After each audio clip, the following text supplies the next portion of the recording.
So welcome everybody to Webclass Wednesday. I'm just going to mute you. And we love having you here in the room with us live. And for those who have registered and are watching this as a recording, welcome to Webclass Wednesday, this third day of April 2019. And tonight I have Linda Green, who's in the house as our guest, who's a forthcoming author. And we're going to talk a little bit about her journey, not just as an author and becoming that role, kind of how she found her way to that role, which I don't think she ever really expected. And we'll hear more about that. Her book publishes in August. And it's been a labor of love for quite some time, a couple of years now. And her book is called Solving the Post-Traumatic Stress Brain Injury Puzzle, a Discovery and Recovery Roadmap of Curiosity, Courage, and Growth, a First Responder's GPS. And we'll learn more about why that book is specific to the first responder industry. And I'm going to read you a little bit from Linda's back cover copy from her book. We actually did a lot of this work in Florida together last August. She was at the Become an Author by the Sea retreat.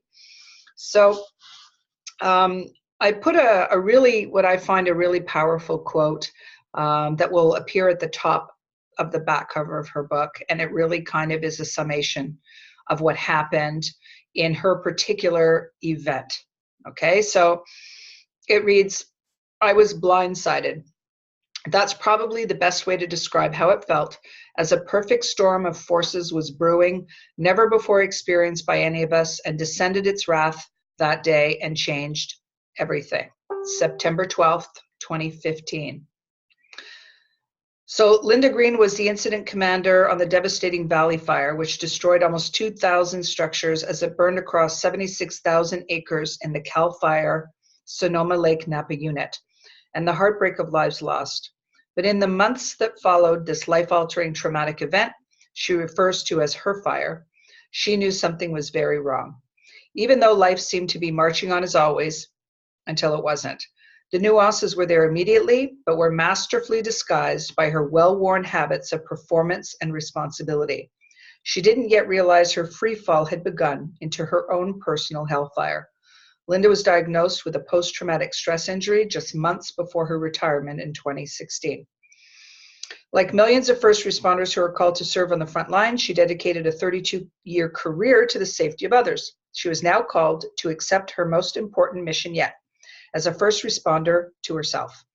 Her own post-traumatic brain injury diagnosis would become an intricate and confusing puzzle to solve, and she would need to find the courage to be curious and create a roadmap to recovery.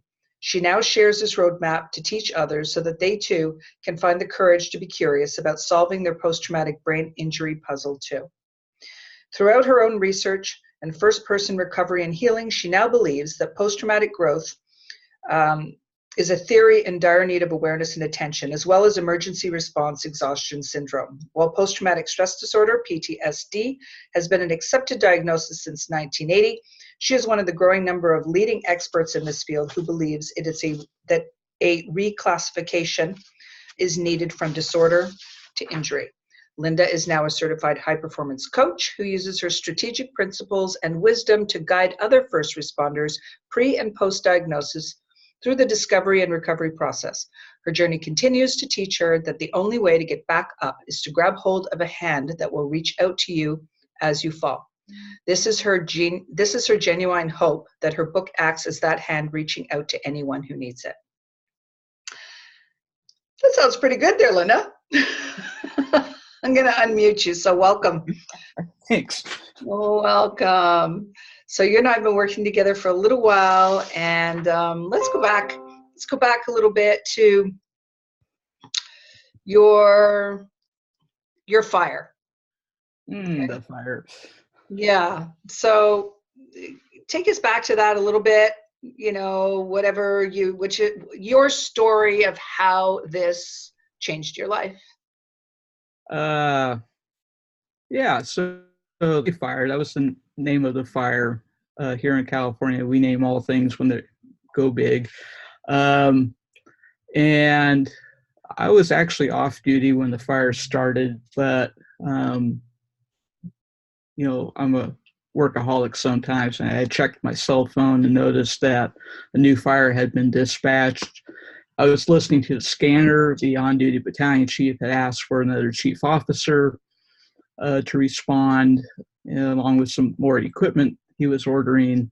So I called our dispatch, found out what was going on. There's actually another chief officer that was like right down the road from where that fire was, but he was out of the area. So I responded, and about 45 minutes later from the time the fire started, I arrived and I met up with the battalion chief. Basically, we were going to transfer command, so I would take the incident commander role and he would totally focus on operations. And during that conversation is when he told me that some of our firefighters had been trapped by the fire and that they had deployed their fire shelters. That pretty much ended our transition briefing right then, because his mission at that point in time was to go find them and make sure that they were okay. And I took the IC right then and there. Initially, my drive in, where the fire started was in a very heavily forested area, and it's very hilly. Not being able to see the main fire, couldn't see the smoke or anything, so I didn't think the fire had done too much yet, until I drove around the next corner and I was in really heavy, thick smoke. But I could tell the fire had already cast embers across the roadway and onto the far side of it. And so there are all sorts of spot fires over there. It still took about another 15 minutes for them to locate the trapped firefighters. And probably another 10 minutes went by, with the basic fire going on. And finally, my boss called and he wanted an update on the fire. And I knew what he really wanted was an update on the firefighters. And by then, they had been rescued.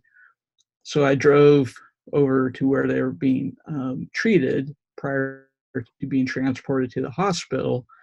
And it wasn't what I was expecting. I was expecting that maybe they had some smoke inhalation or something like that. And it's like I walked right into the set of MASH, in the middle of a triage session. And the first firefighter that walked by me, he looked like a zombie, obviously a little bit of shock. But he didn't seem to be, he had a couple like minor burns and nothing really crazy or anything like that. And right about then, one of the kids that was with that crew walked out of the garage with a handful of bottled water and asked me to grab some more, which I did. And I followed him over to who appeared to be the worst injured firefighter. It happened to be another captain that I'd known for 20 years. And he had very, very serious burn injuries to his hands. And I can look back now, and I know that's when my post-traumatic stress was basically created, was having that vision of, what he looked like and realizing the impact that his injuries have on some of the other things he did in life outside of, the firefighting world.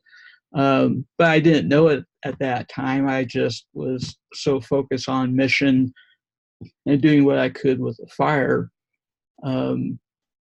The ambulances were coming in and we had helicopters there that fly these folks out to get them to the nearest hospital. And maybe another 10, 15 minutes went by and I was in a different part of the forest. And all of a sudden, I'm just parked there looking at this preschool, being actually grateful that it was a Saturday. And so the little kids weren't there. And my brain said, hey, if they're not here, they're in the neighborhood that's about to be burned over by this fire that's coming. And that means they're in danger. And my brain, in its own infinite wisdom, said, well, if the kids are in danger and you just saw 4 of your firefighters with burn injuries, guess what, Linda? you're in danger too. And so all of a sudden I had this wave of claustrophobia come over the top of me. And it's like, it didn't make sense even then as well, because I'm not claustrophobic. I'm always one of the ones that's up in the attic, crawl around during a structure fire, because I'm not 6'2". I'm a little bit smaller in stature and all that. And it's like, it didn't feel right, but I was able to readjust and, regain my composure and basically stay in command of the fire for the entire night.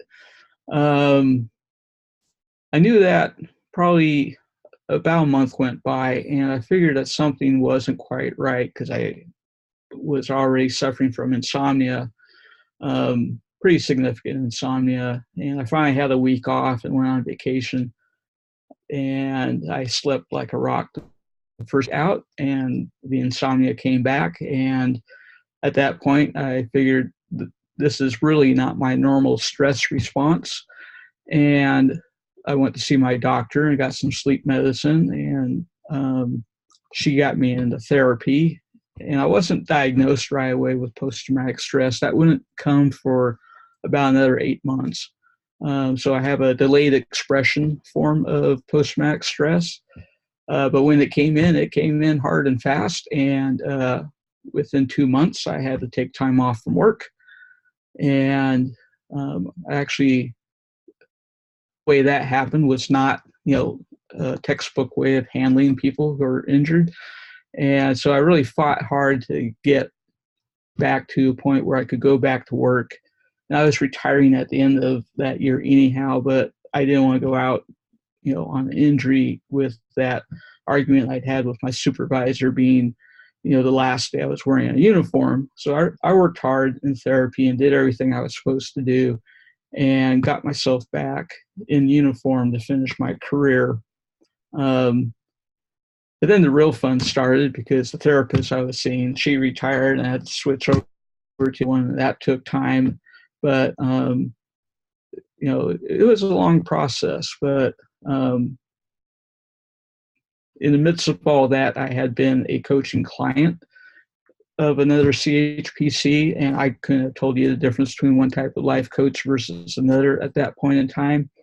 All I know is I recognized that the knowledge I had gained as a client helped keep me on track while I was going through the worst part of my injury.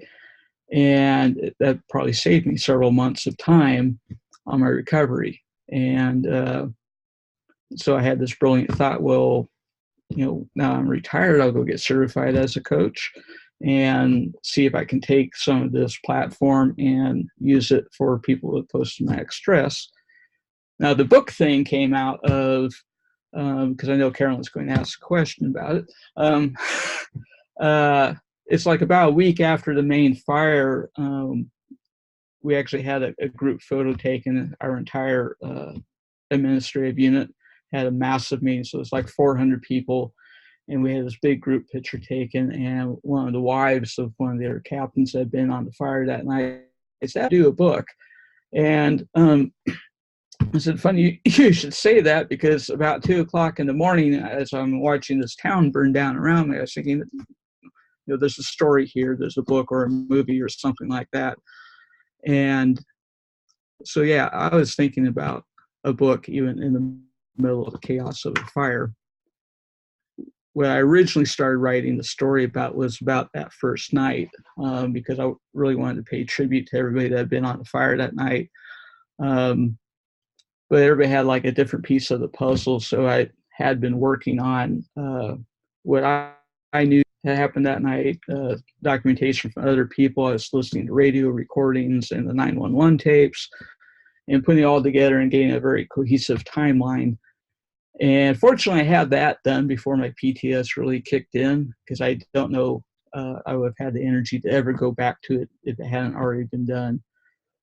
But during the course of my journey and talking about this book, I met Carolyn, I think it was at Experts Academy or something like that. And we started Experts Academy 2016. Yeah. So somewhere around 2017, I start of this book needs to be less about the fire and more about the post-traumatic stress, because there are other people who need to hear it.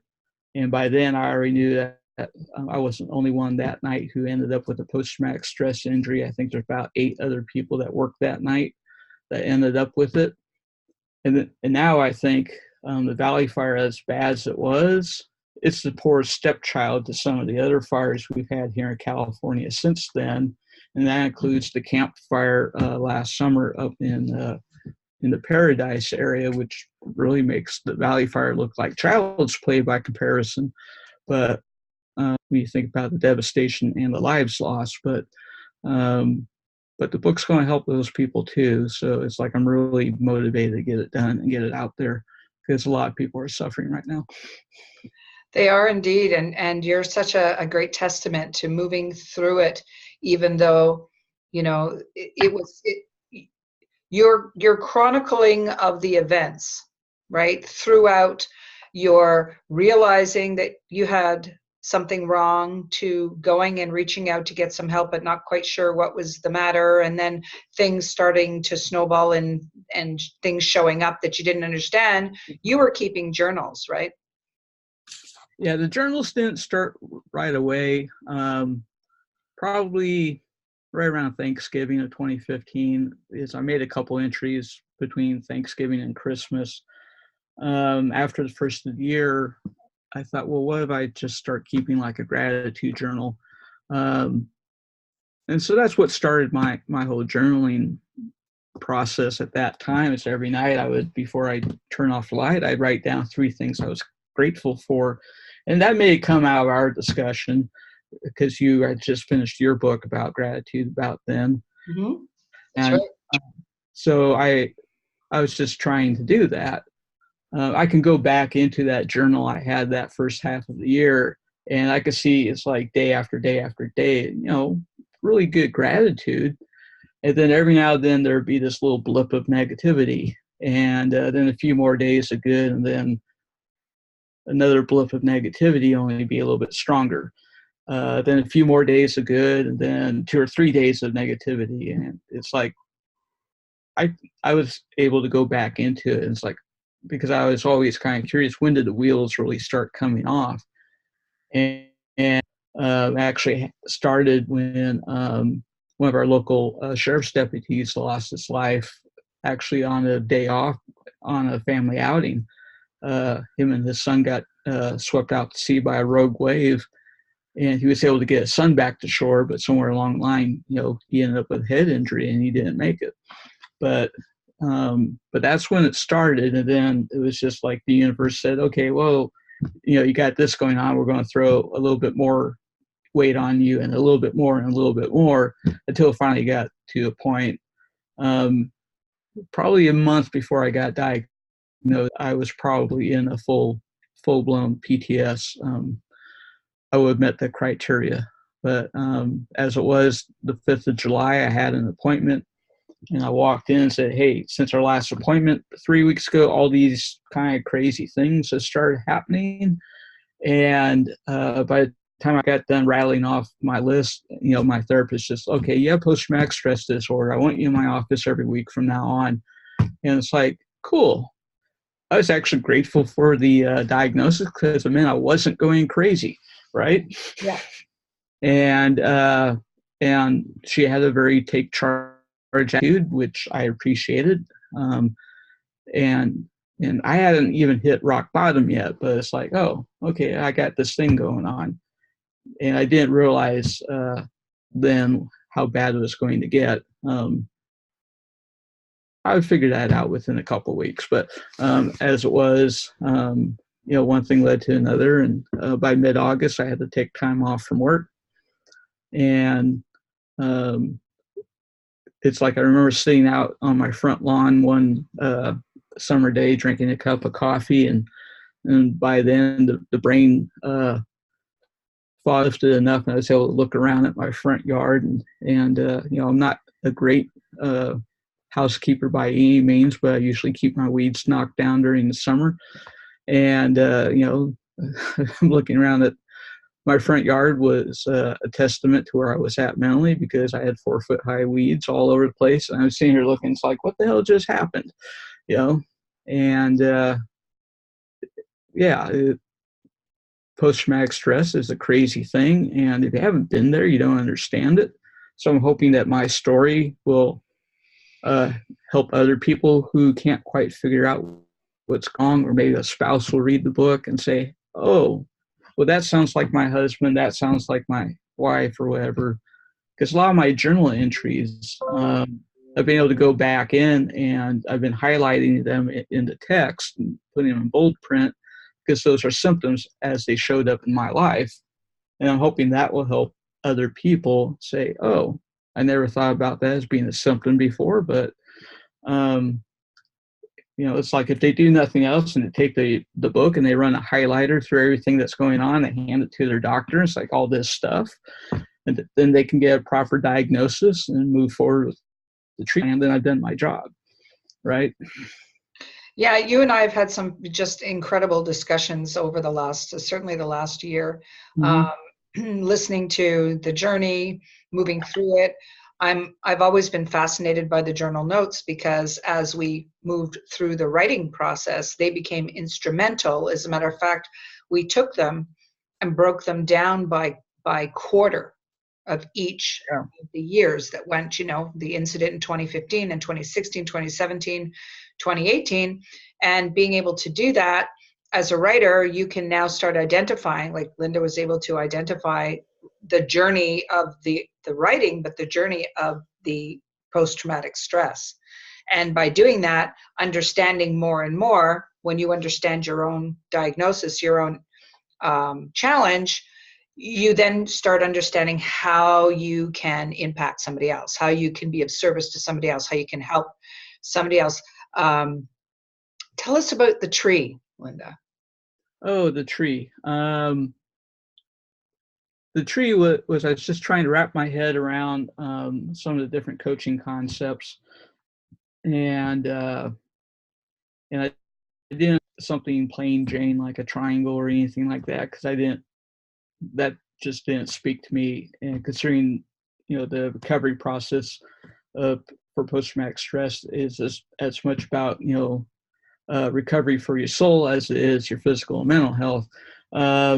It just didn't speak to me. So it basically came down to a tree, and it's an oak tree. If I could draw a decent oak tree, that'd be awesome. But the trunk of the tree is basically the core of who you are, and it's your essence. It's the part of you that says am, X, Y, and Z, and because that's what gives you your strength when you're going through life, regardless of what challenges are coming up. It's like knowing who you are and having that core belief in who you are and your value to the universe allows you to stand strong even when hurricane force winds are blowing around you.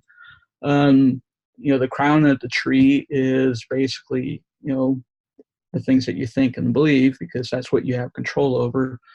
And then the root system is just as important, because with a strong root system, you don't get uprooted by hurricane winds. You're able to, stay connected, because the roots in my tree represent the connections we have with our friends and our family, whether it's community or church or whatever. It's like those connections, mean something. And as long as you have the strength of those connections, even when you're being battered above ground by, something crazy like post-traumatic stress, you have the ability to withstand, that hurricane that goes through your life.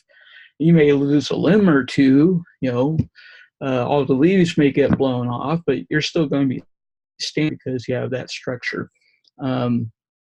So that's how the whole tree thing came about. Is I was just, basically I have a whiteboard in my office, and I just grabbed some pens and started coloring, and allowing my creative juices to flow and figure that out. And that's basically what I came up with. So it's a brilliant concept. And when you first showed me the tree, I mean, it just made so much sense, because here we are trying to help people with your book go through change, growth, and transformation, right? So Yeah. all of those parts, like as an author, you're the authority on your subject, but you still sometimes get into this place, you go, okay, I know about this stuff, but how do I convey this to somebody else? Like, how do I write it so that somebody understands what's in my head? Sometimes diagramming it out. We did the same thing in Michael Challenger's book. He wanted people to breathe when he finished certain segments of the book, and he would write it in writing, you're going to breathe now. And we said, why don't we just take an image and tell people at the beginning of the book that that's what this image represents, so that when you see it throughout the book, you will do what we've said that image is. So you created this image of a tree, right, with all of those, it's yet to be all designed up inside your book, but that's coming very soon. But that tree will be, because we think in pictures, that will be a great visual for somebody who may not even have the energy to read the words, but understands the tree. Yeah. Right. And as authors, we have this opportunity to convey what it is that we want to bring to our readership in whatever way makes sense to us. And guaranteed, if it makes sense to you, it will make sense to somebody else. Right. And the other thing that we talked a lot about, Linda, and I think it's worth mentioning as well, at the very beginning, we were referring to post-traumatic stress disorder, which is how most people understand it and recognize it in society. But I really was fascinated by your wanting very much to change it from disorder to an injury. And maybe just give us a little bit of background as why in the first responders world that would be significant and important. Yeah, it's not just in the first responder world. Actually, the idea came out of the military. Right. Because some of the psychologists and psychiatrists that deal with the military, there's a lot of people that are suffering and they're not coming forward because the word disorder can be considered a stigma, and that's a whole nother story right there. So they started about 2012, started to make a big push to have it officially changed from a disorder to an injury, and there's been a lot of pushback, and there's valid points on both sides of it. I think it's an injury. I had my brain scanned in December of 2017, and that scan showed, the differences in my brain compared to a normal brain for a woman my age, and it was pretty noticeable. And so, but again, that also helped me realize, well, I'm not going crazy, and maybe I can do something about it, which got me on a supplement routine, and I've changed my diet and all these other things. But it was all about trying to heal the brain because the brain was showing damage. And so to me, that makes it an injury. It's something outside, and it changed the function and the structure of my brain. There's also a lot more evidence over the last 2 or 3 years. They're starting to look at it more of a metabolic syndrome injury as well, because it doesn't just impact your brain.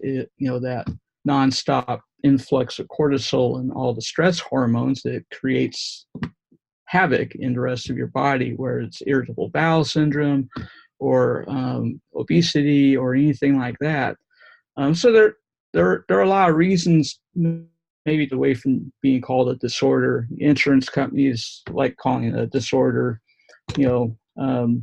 Again, there's valid arguments on both sides of the fence, but I think for first responders and for the military, when you call something an injury, that sends up a different mental picture.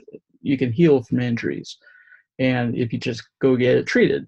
But and Samantha will probably understand this, the longer you go without treating your post-traumatic stress injury, the worse it gets, the longer it takes, and the more pervasive that sense of self-worth and not being worthy, it just digs in that much deeper, and it's that much harder to eradicate. So So, it's like I go back and forth sometimes when I'm writing. I just type in PTSD, but it's one of the things I want to go back through the book and change that because I want to talk about it as an injury because I think it will help people come forward sooner and get the help they need. It gives them permission. Yeah. As if they need permission, but people feel like sometimes they do. And you and I had a conversation today about stigma, and that's conversation for another day, but also super powerful. I mean, I've seen this book as a major victory for a lot of people, for you, because let's face it, just the average person writing a book, it's not for the faint of heart. You've got to make a decision. You've got to make a commitment. I mean, you could write a book for 10 years. It happens all the time. People just, you're not focused on it, or you have not made a decision that this is something that you're doing. And that's fine. There is no right and wrong way to write a book. But the truth is, when you're writing a book and you're living through a health challenge, or one that, is interrupting your brain function, and you still write the book, I mean, there are people that you're going to serve with it. And I think that's why a lot of the time we want to take, we're important to the process, but sometimes if we can just flip that script over a little bit and say, okay, it's not an easy process.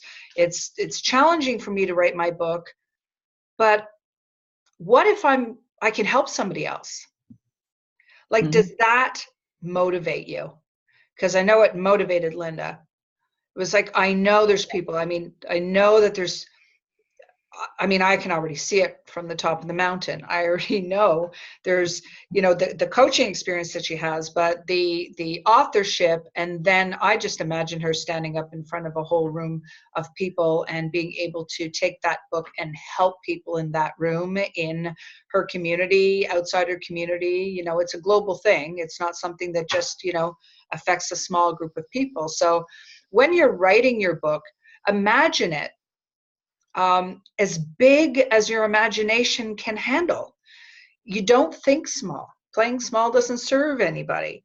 Your book is way bigger than you imagine it to be.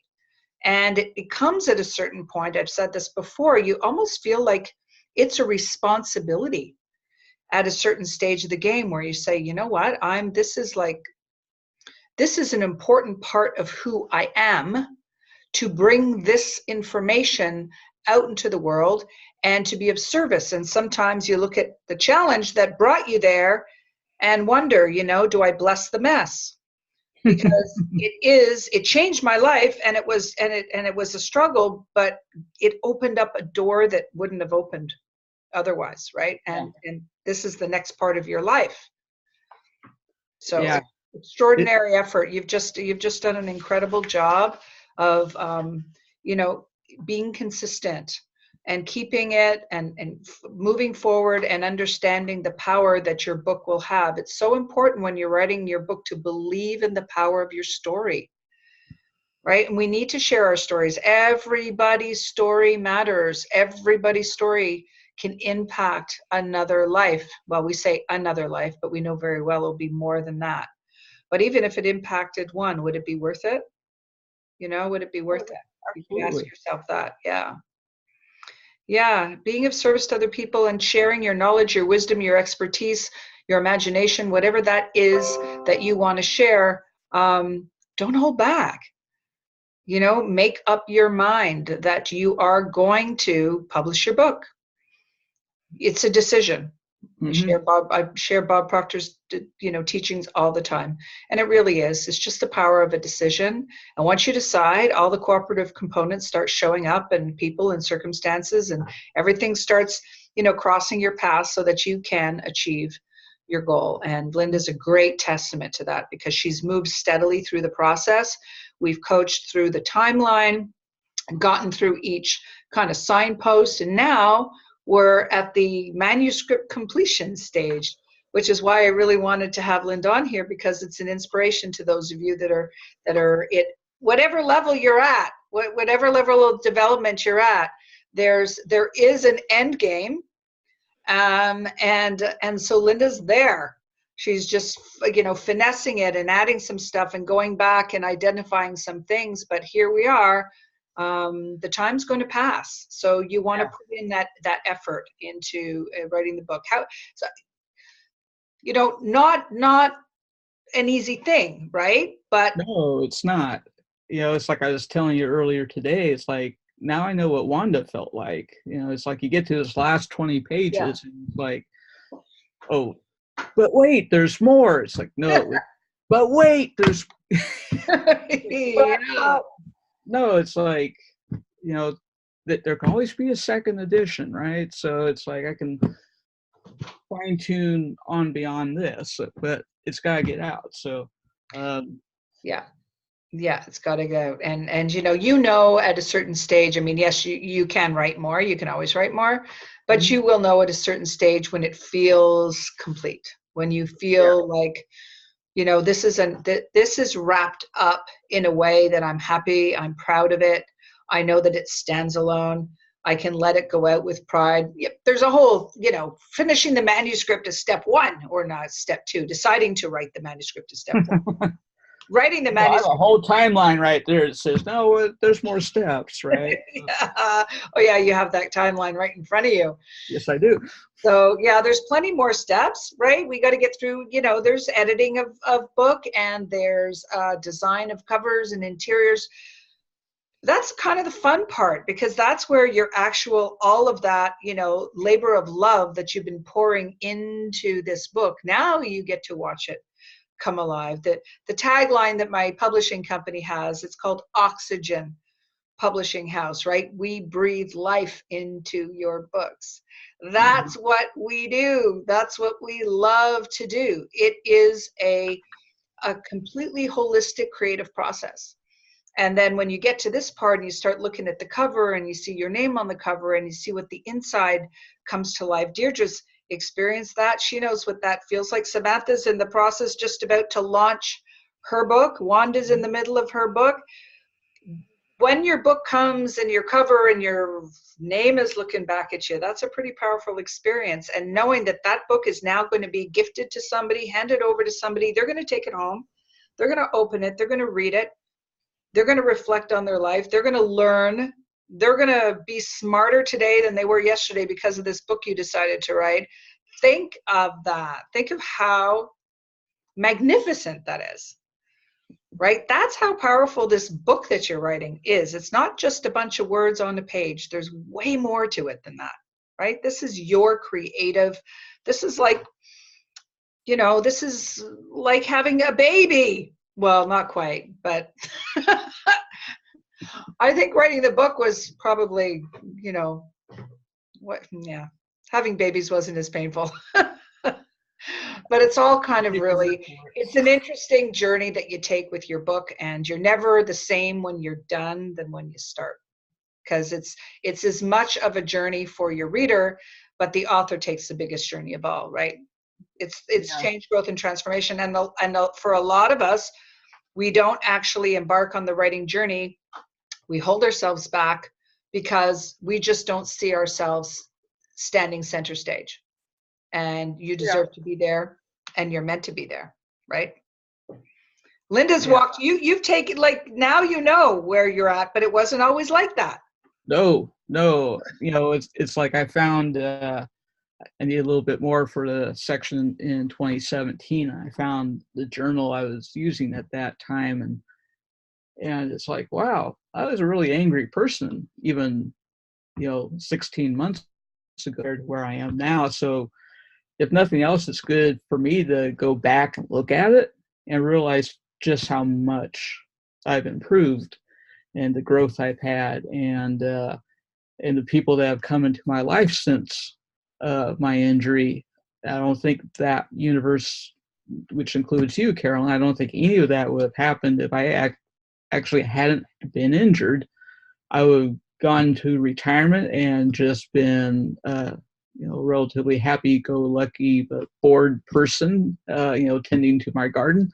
But that wasn't the plan, Linda. But yeah, apparently the universe had other ideas, and so here I am. That's so good. Yeah, So and good. it's, trust me, it's still freaking me out a little bit because you're right. I don't know where this book's going to take me, and I don't know, a year from now what's going to be going on or anything like that. But a You role can imagine, and I know, you know that the book is meant to inspire a lot of people, and I can't wait to release it. Can't wait for that. I love the whole process. Can't wait for the cover. I do. This happens with everybody. I'm like I'm your mama bear. It's like, okay, we're working on that cover. That's so fantastic. We just finished the interior of Samantha's book and her cover, and that's cool. it's also great. So I'm going to open up the floor. Does anybody have any questions or any comments or anything that you want to share with Linda? Unmute yourself, say hello. Any comment at all, we welcome you. I'm just reading through the chat if anybody wants to say hi. And Yes, I would like to. go ahead. Hi, everybody. I am so happy that Linda was presenting tonight, because one of the challenges that I have with my process, and I'm sure that Samantha and possibly others will be able to relate to this, is writing the book about a really unpleasant subject matter, but you have to go through it. Like the book that I'm writing about is recovering from being married to a narcissistic sociopath for 20 years. So when I finally have time to work on it, it's like, I so don't want to fucking think about this right now. You know what I mean? And it's hard, except that you have to. But one thing that you said tonight, which just was so incredibly helpful, and I think really is the point of the process and of the book, is less about the fire, more about the post-traumatic stress. Mm-hmm. And I too was journaling throughout much of my marriage. I have not gone through my journals, which may seem sort of ironic, because I didn't really want to, except now I see that I need to, because that's what's going to help me see. First of all, it's going to be really interesting to remember what was going through my mind, because I wrote about what was being done to me and how I was feeling. In real time. And how I would try to talk myself into being okay, and like, I know that I really messed up too, and so it's going to be easier for me to focus more on the post-traumatic stress, to be able to see how the symptoms manifested. That's what's going to give the book its usefulness. Mm-hmm. Not writing about what was done to me, but how I was responding to it going through. And I think that's going to make it a little less yucky. And I'm just wondering if what I'm sort of intuiting about it is if that was what was true for you. Yeah, it was like, for instance, the day I was finally diagnosed, the only thing I put in my journal was, I discussed the situation with my husband. It's like, I couldn't even bring myself to say, I have PTS, let alone write it. So the process me and Carolyn came up with, it's like going through by quarter, and then at the end of each quarter, I threw in basically a synopsis of the quarter, and that allowed me to come back to the present time and say, here's what was going on back then. And it's like, I was in so much denial back then, I couldn't even put it in words, or the things that didn't make it into the journal but still happened about that time and how that influenced life. That's where the real power starts to come from, is talking about the symptoms. And not only that, but how I was reacting. It's like I was stuck on basically my supervisor was public enemy number one for the longest time, but he just got caught up in me having a panic attack and not being able to differentiate something that he said in the midst of that, which really had nothing to do with my post-traumatic stress. It was just him being his normal, he can be a jerk sometimes, but it took a long time to get to the point where I could disconnect the two and treat them separately, which was the proper way to do it. And I talk about that in the book, and even section I just did on stigma.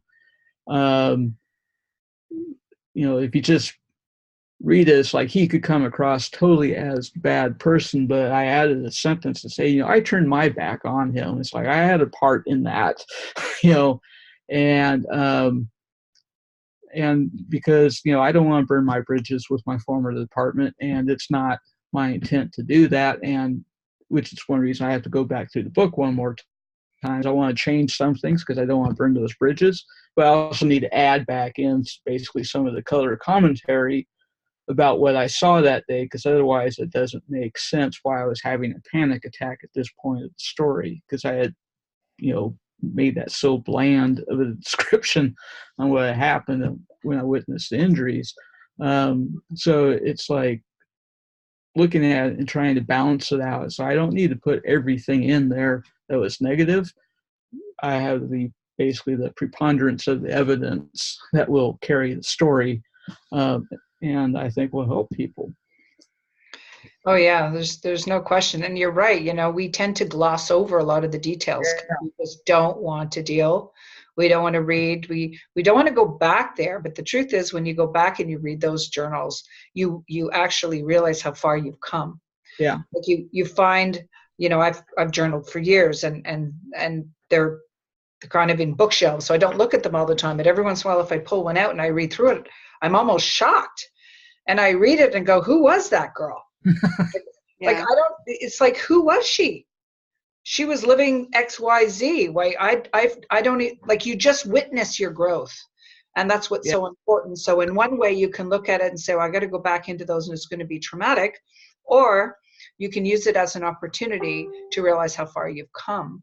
Mm-hmm. Right? And Valerie, you're right, to write it from the perspective of, where do I go from here? How can I be of service? How can I help people from here? This is my experience. Okay. Right. Linda had kind of skimmed over the details because at the time she didn't want to deal with the details, but now she can.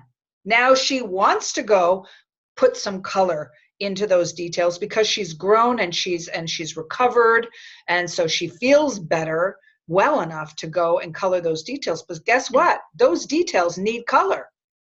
Your reader wants to know what happened. And again, the extent to which I understand your journey is mind-blowing, because I've been trying to take the color out so that I can just get through it.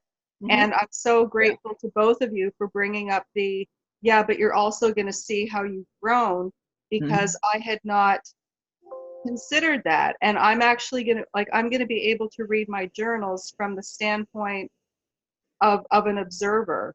Yeah. Looking at, oh my goodness, when I was when this was happening, this was a manifestation of yada yada. Well, you were thinking at the time, but you don't think that way anymore. Therefore, the results aren't there. Correct. So good. Anyway, awesome sauce. Thank you. This is You're welcome. So super helpful. Thank you so much, Linda. Really, just great. Good stuff. Totally. Anybody else? Anybody? Hi. Oh, go ahead. No, it's okay. Go ahead, Wanda. Go ahead, Wanda. Oh, that's okay. Well, I wanted to be on this call so badly. Carolyn, thank you so much for having Linda and I over the past to be introduced. Linda, I'm very proud of you. I think you're going to change many lives, many, many people. One, myself, I don't feel alone. I'm actually shaking telling you guys this. It's I'm diagnosed with PTSD as well, and it took me a long time to. Sorry, I'm emotional. To even say PTSD. Sorry. Yeah. To know your story, that I'm not alone. Sorry, guys. It's okay, honey. It's very moving. I know that when I first met Carolyn, she mentioned about your story, and I'm like, oh, well, that's one person that I can relate to. But your story will help many people, and many firemen as well, or firewomen and firefighters all over the world. And not even only in firefighting, but in any field, in the field of nursing, in the field of even in office work. We all have triggers in life, and we don't know where it comes from until that one particular moment. And I was embarrassed for 2-3 years to say I even had PTSD, because I thought, like you said, it's not the label. I was considering myself as a label. I considered myself not the norm. And to face it and to write this book, which I'm so grateful for Carolyn, it really, really healed me in many factors. And facing on the fear of this image of, well, I have a problem, it's my fault, or whatever it may be. Oh. So I'm just very grateful. Thank you. Thank you very, very much. You've come so far, Wanda. You've come so far. Yeah. You know, know that you're like you are growing. It's like that's that uncomfortable phase in between who you were and who you're becoming. It's the gap. It's uncomfortable. Right. We do feel like our foot is caught in between a like but it's temporary. That's right. Right? It's not permanent. You don't stay there forever. You are actually moving constantly, but you just, the writing process, and I encourage people to write. You don't have to write a book. You can write for you. You can write about whatever it is that you want to write about, just to be able to get it out of you. Doesn't mean anyone ever has to read it. Doesn't mean you have to publish it. But just writing through whatever experience is so cathartic, right? Yes, and that's why I'm so grateful that Linda, you're writing this book. You're putting it out here. You're encouraging so many people like myself to just say, "I'm coming out. I'm ready."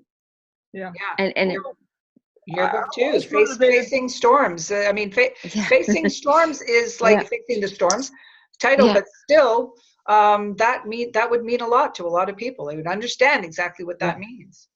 Yeah. Thank you. Thank you so much. So good, Wanda. Yeah. Thank you. Thank you for your thoughts on that too. Thank you, Linda. Making an impact, Linda. That's what it's all about. That's what writing books is all about. It's about changing lives. It's really important. We're called to do this. This is something that your story is important, and sharing it is important, and changing other people's lives, it's important. So, take it seriously. It's something that, it doesn't matter what you write. It doesn't matter what kind of book you write. You write a book of fiction, like Deirdre wrote a book of fiction, and she's going to be continuing to write more books and whatnot. But, some of my fondest memories are just curling up with a really good book.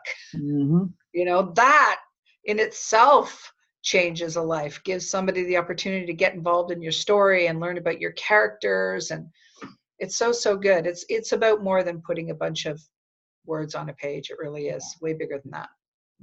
Yeah, it's definitely been a journey. And if it hadn't been for other people who already put their stories out in books, that made an impact on me early on. It's like, oh, I'm not alone.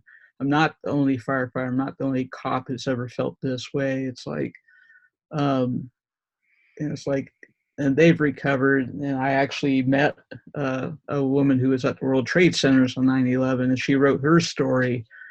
And it was just, it's not dumb luck, because there is no such thing as dumb luck. But I was at, a conference, and it was lunchtime. And I just thought I'd walk over and go talk to a woman just to, practice talking to strangers.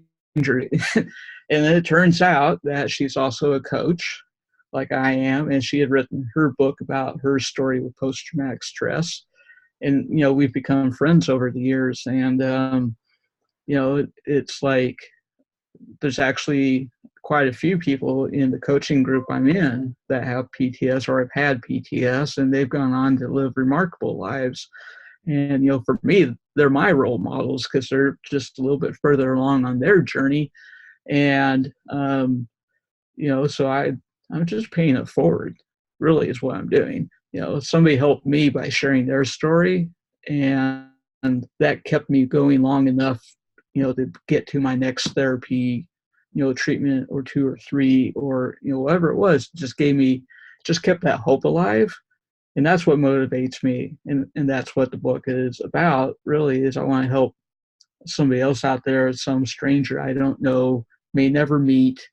But if I can keep their hope alive so that they stay engaged with their recovery process, then I've done what I need to do, right? Yeah, you bet. Yeah.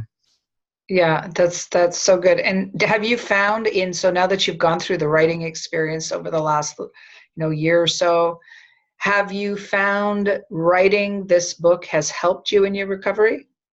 Yeah, it has actually. It's like, I think the very first draft I wrote about that day with the fire, it included all the negative and, in great detail what the injuries were like.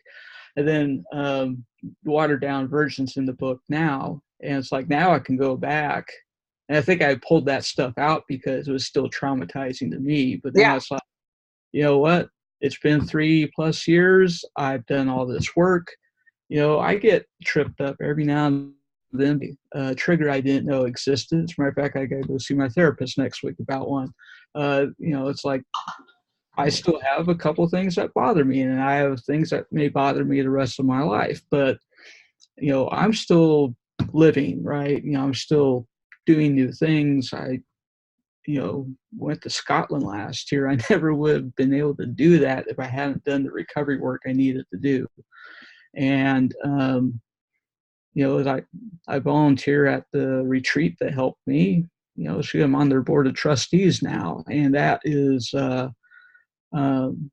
as much of a testament to their program as is how I feel about myself and where I am on my recovery. And being at a point where I can take on responsibilities like that and feel I will do it justice. And without the recovery process, and the book is part of it, I wouldn't be there, right? Yeah, that's important as well. We grow, and so the book writing process, we resist it a lot of the times because we know, like Valerie said, you got to go back and you got to kind of relive some of the stuff, but you're reliving it from a different perspective now. You're not in it. You're not living it anymore. It is in the past, and you get to write it as an observer. You get to write it as somebody who's basically transcribing notes from somebody who was her writing those at that time. And now you're you recounting that story. You're not the girl or the guy in the story anymore. The stories that was then, this is now. And that's the way to get through that kind of thing, because I get this question all the time. I have I'm working with somebody now who anyways, it was also a fire situation. This book for her is, she considers it therapy. It's her way of marching through. It's her way of dealing. It's her way of coping and handling and getting that stuff that's on the inside out, because we all know that when we hold on to all of these things, it becomes dis-ease of the body, and none of us want to go down that road. We want to get this stuff out. So do it in a way that's loving and caring, right? Because it is self-care. Journaling and being grateful and saying, wow, I have the ability to put all this stuff on paper, turn it into something inspiring, change somebody else's life.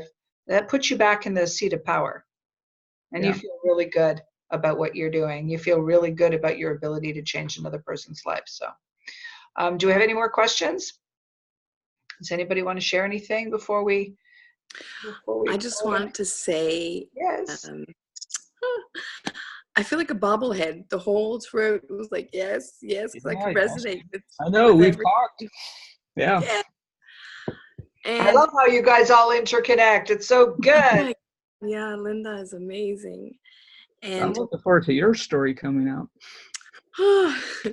And this is something I want to bring up. We talk about going through these stories. Now, I didn't journal for years because I stopped writing when I was 17. I wasn't Wrote able to. poetry. Yeah, but no, I stopped at 17. I didn't pick up the pen until I was 33. Yeah, 4 years ago. So that's when I was able to pick it back up. And then I was still in the storm. And when we had our author lab day, and I think that's the first time that I was actually able to sit down, and I was having almost like a snowball of almost like, like flashbacks, but not in a bad way. It was almost like a clip. And I was like, oh my God, there's this and there's that and there's this and there's that. But I remember looking at it from a space of, but I'm not her anymore. Yeah. And also, like as Linda talked about tonight, there's in writing it, I started to kind of feel into that. And then I had that fear that came up, because it's only been recently that I realized to what extent that I have PTSD.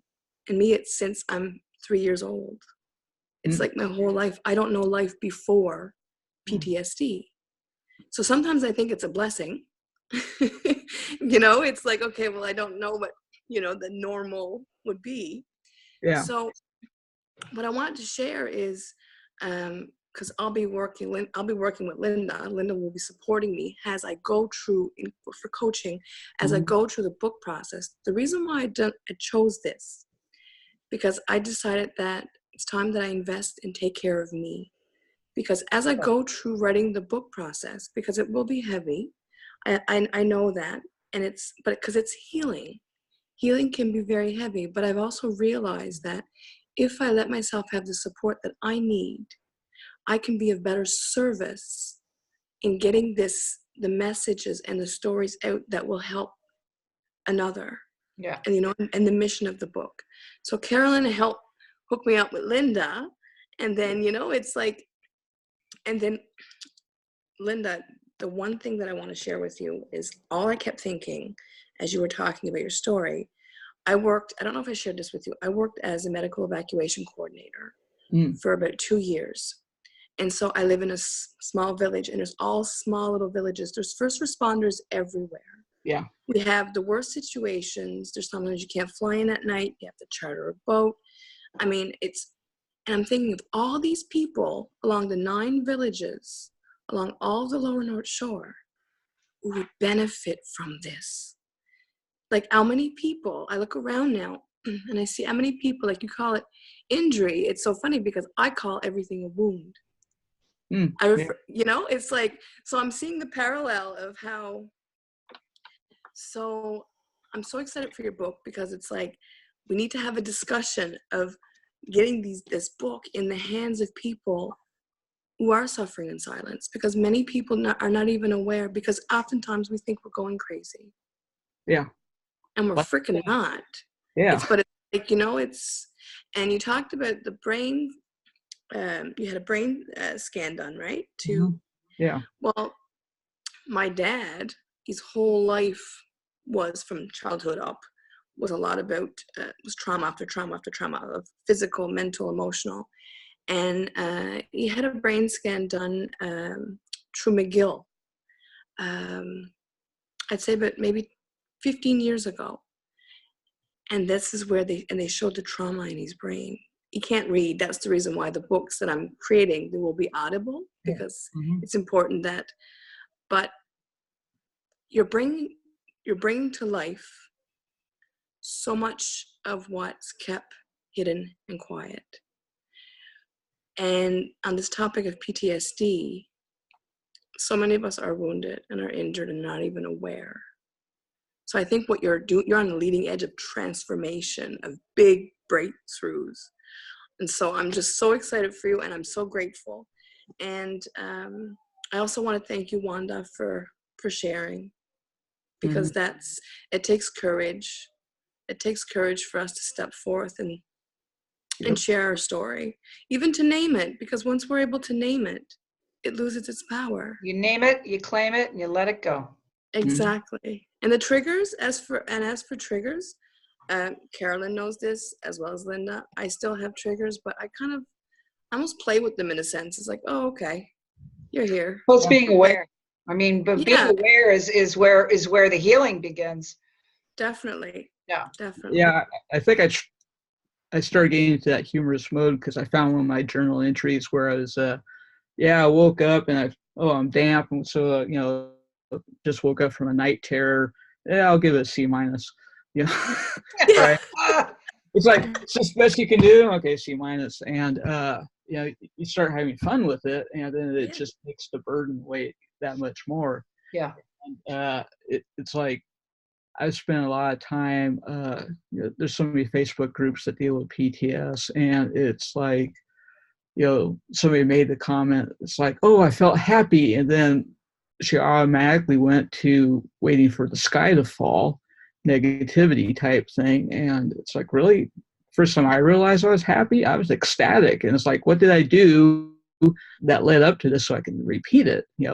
I want to change that thought process. It's like, you bring what you think about. If you expect the sky to fall, it's going to fall. Oh yeah, you become what you think about. That's the way it works. So I don't know, maybe I just always have been wired a little bit differently, and it's like every time I had a challenge, I would just jump in with both feet, and it's like, I'm going to get through this, not knowing how much work it was going to take, and I'm probably grateful I didn't know how it is. But you spent 32 years in service to other people. I mean, that's that's who you are. That's not just what you do, right? Yeah. It's who you are, and this book is an extension of that. This is like Linda version 2, right? And this is like the new and improved version. So you can look at it two ways, right? Oh my gosh, I went through this, and I have to kind of change the way I look at my life. Or is, oh my gosh, I went through this. This was meant for me, because what's coming next is like way bigger than where I've been. Yeah, it's it's mindset, and that's what it comes down to. And I feel blessed that I was in a situation where I had the mindset, to fight, for me. But I know there's a lot of people out there, they're not there. And sometimes they just need a little encouragement every now and then. It's like, and a roadmap, and you're going to give them all that, and your tree. Yeah, and a tree. Yes. It'll be a nice tree. Yeah, we're going to make you a nice tree. You'll be proud of the tree. Well, thank you, everybody. I'm going to call it a night. I have a very early flight in the morning. Yes, you did. Yeah, coming your way, Linda. But thank you for being here. Thanks for investing time this evening all together. I love this group. I love the energy here. I love how everybody loves to be supportive and helpful to one another. And then you go off into breakout rooms and get together and help each other in other ways. So that just makes my heart sing. So love that. So thanks for being here. You'll get the recording if you wish to watch it. You're welcome, Wanda and Gabriella and Deirdre and everybody, and all the comments. I see the comments. Thank you so much. Linda, thank you so much for sharing so much of you and your story and your mission. Well, thank you for having me. You're more than welcome. That's fantastic. And then, of course, we'll all be watching for Linda's book, and you'll hear all about it. Coming soon to a neighborhood near you. That's right, exactly. Okay, everybody, thanks again. Have a great rest of your evening. All right. Bye for now. Everybody. Good night, everybody.